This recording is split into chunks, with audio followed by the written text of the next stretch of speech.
Welcome to the Polgar Chess University. In this lesson, I'd like to share with you some interesting tactical ideas that I saw in recent games played by some of the top players. Here is our first example that was played between the Russian grandmasters Svidler and Grishchuk. Moreover, they were playing both blindfolded.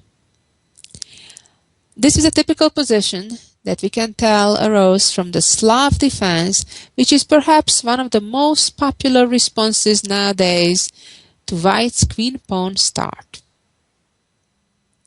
White has just played knight c6, attacking Black's queen, and it seems that Black either needs to capture that knight or move the queen. However, this example will show you that don't always believe what you first may think is obvious. I suggest you take a minute or two and try to see what other option there may be. As we know, when we can give up our queen and get 2 rooks for it, or 3 pieces, that is, let's say 2 bishops and a knight, or 2 knights and a bishop, that may be certainly a reasonable alternative. However, when that material ratio is different, usually we are afraid to go for it.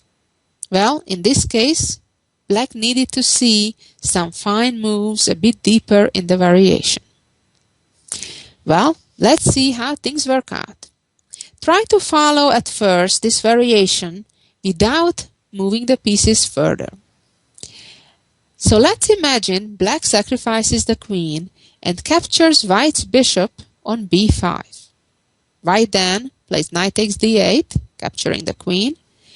And then, if Black would capture the white knight on a4, that would not be a good idea because the bishop on b7 would be hanging. So, what can we do with this? This is crazy, isn't it? Well, don't give up so easily. So, we were capturing the bishop on b5, and White was capturing the queen with the knight. The point is that Black is ready to capture back that knight on d8 with the rook from f8. Okay, so far so good.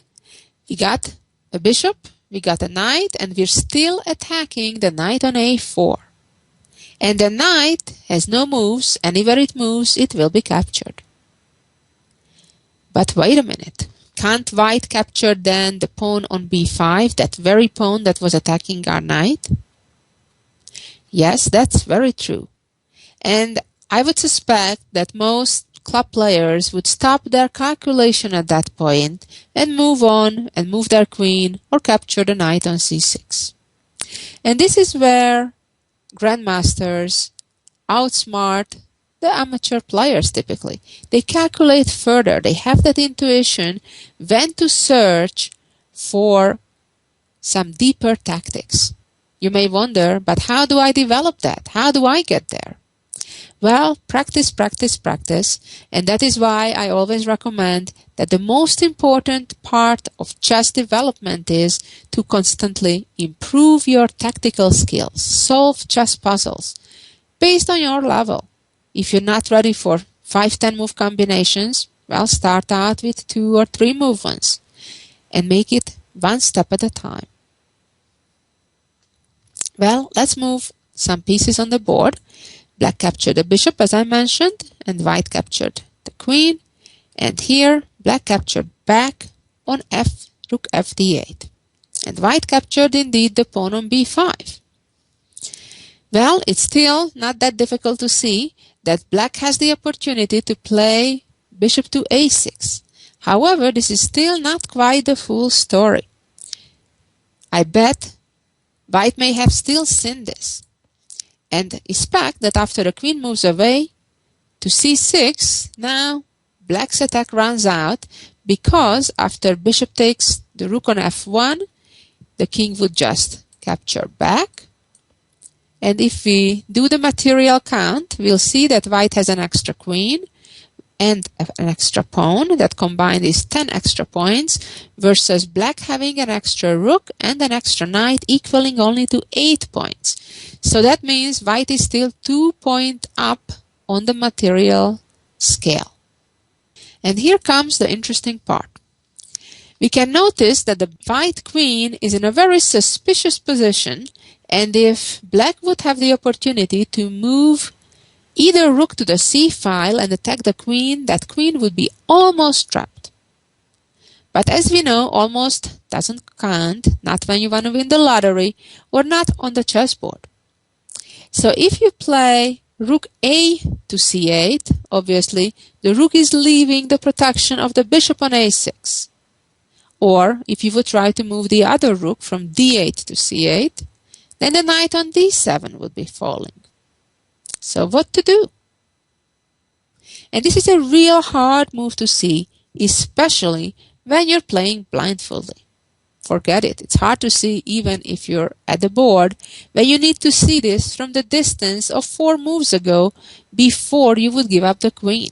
And obviously, you shouldn't have given up the queen unless you saw this quiet but brilliant move. And Grischuk played bishop d3. Isn't that crazy? It's a beautiful, beautiful move, taking away the retreat square of the white queen on c2, and also freeing up the a rook's hand. Now the a rook from a8 can move safely to c8, attacking the white queen, because it no longer needs to protect a bishop on a6. So now if black could make another move, just as we shall see in the game, after white played rook e1, black is ready to attack the queen, even though the queen still has one last square. After rook c7, the queen is trapped. A truly beautiful combination. Just to go back for one more moment and see what would happen if white here, instead of rook e1, protecting the pawn on e5, would have moved the rook to d1. It's an interesting moment, because now, if black would try to do the very same, play rook c8, ac8, and then after queen b7, trap the queen with rook c7, white could give the queen up, and then grab the bishop as well, maintain material advantage. So, going back to the position after rook d1, here black's response would be different. Black would capture the pawn instead. Again, the queen only has one move to go to b7, and now the trapping comes by the bishop with bishop a6. Absolutely amazing. The game continued, as I mentioned, with rook e1, rook c8, queen b7, rook c7, and then white had no choice but give the queen up. Knight captures. So, what do we see right now? Black has an extra bishop and knight versus white's extra rook and pawn. Generally speaking, that about balances each other out. However, in this case, black is a lot more active, and the white knight is out of play on a4. According to the famous grandmaster John Nunn, black has a winning positional advantage. White tried to rescue his rook through the a file immediately, and black responded with rook a8, attacking the knight. Pawn took, bishop took back, rook d1, and bishop b5, going after the knight and protects his own knight, b3, knight d5. We can see how the black pieces are beautifully located. The pawn is hanging now. Bishop b2,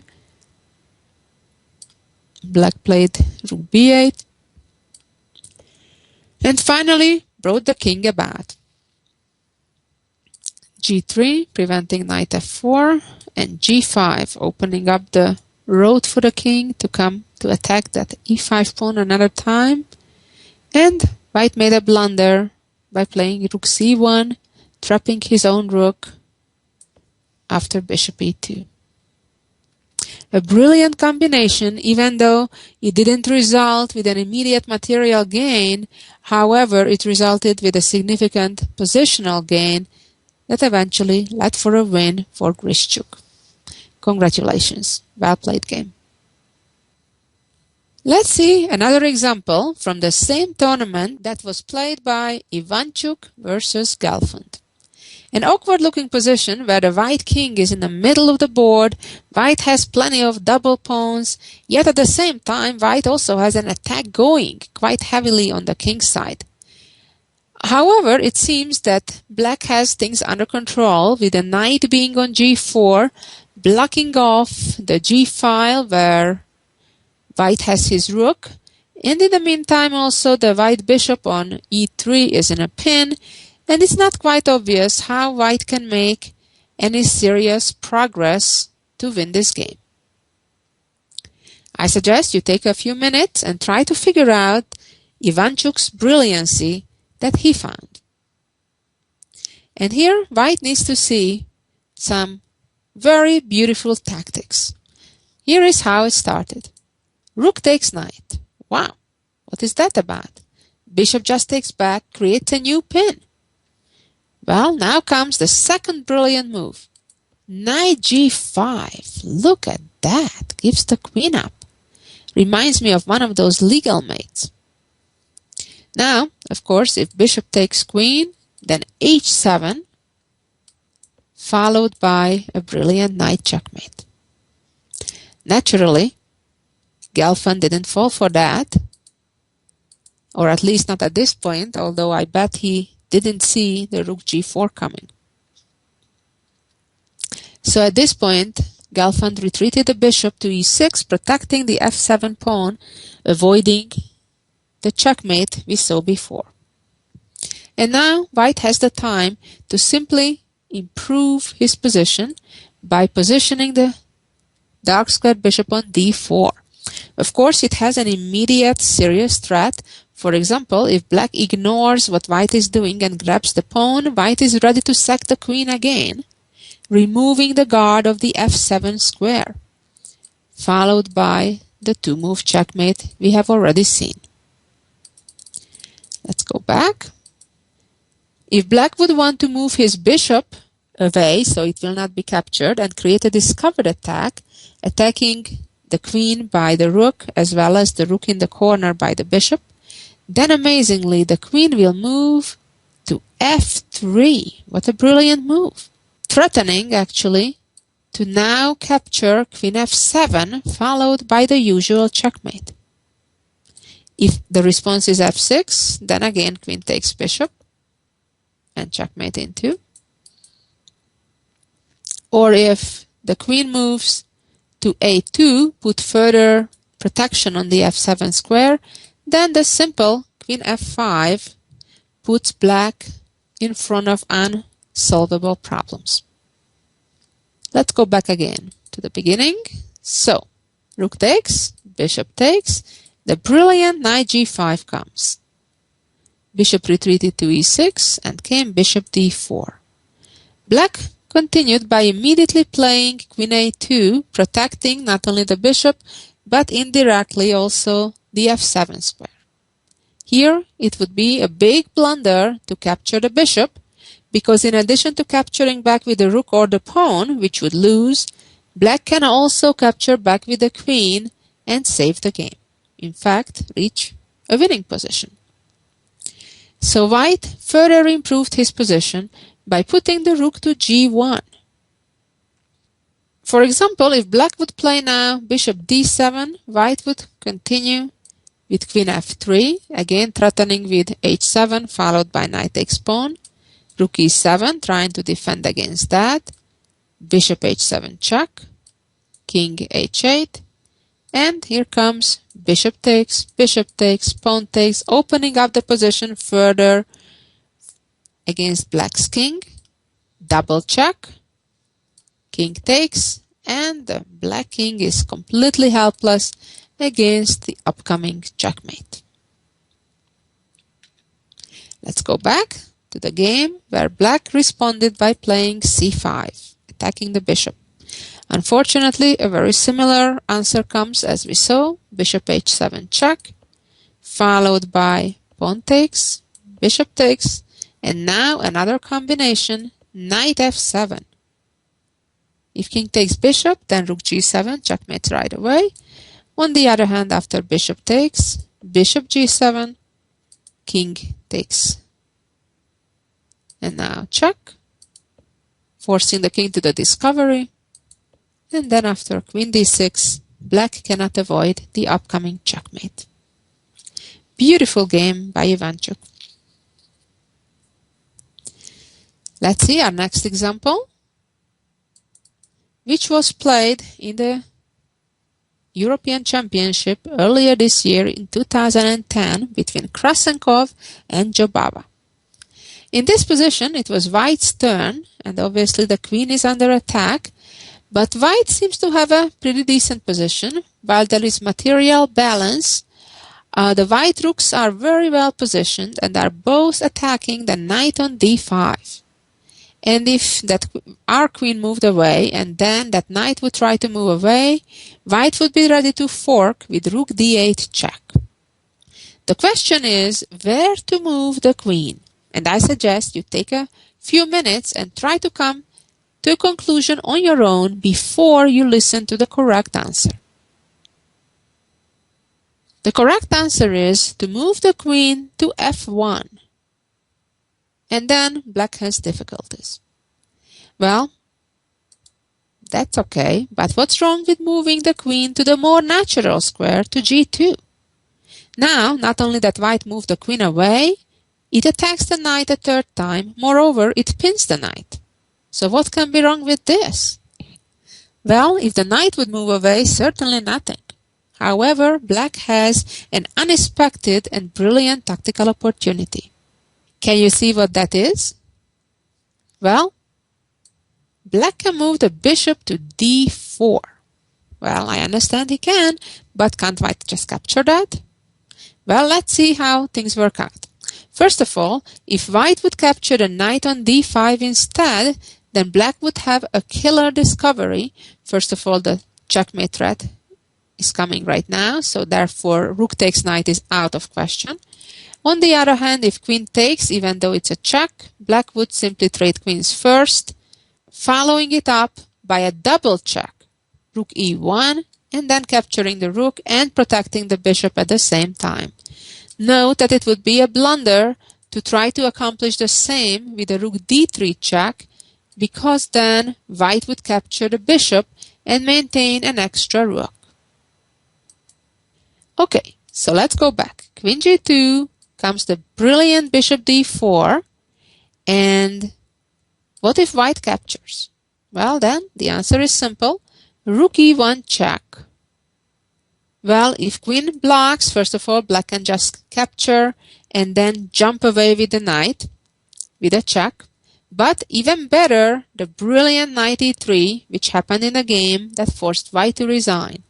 Now, if queen takes rook, black checkmates on g2, or after rook d8, black simply walks out of the checks, and then white is stuck with the checkmate threat of rook f1 as well as queen g2.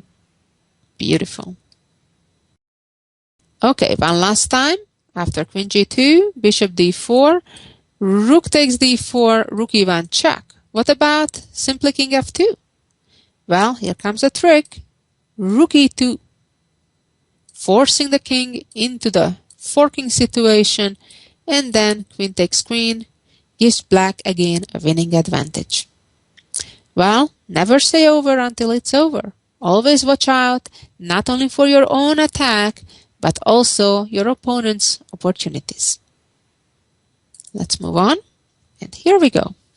This is another example from last year's tournament, played between Grandmasters Michalewski and Gusseinov.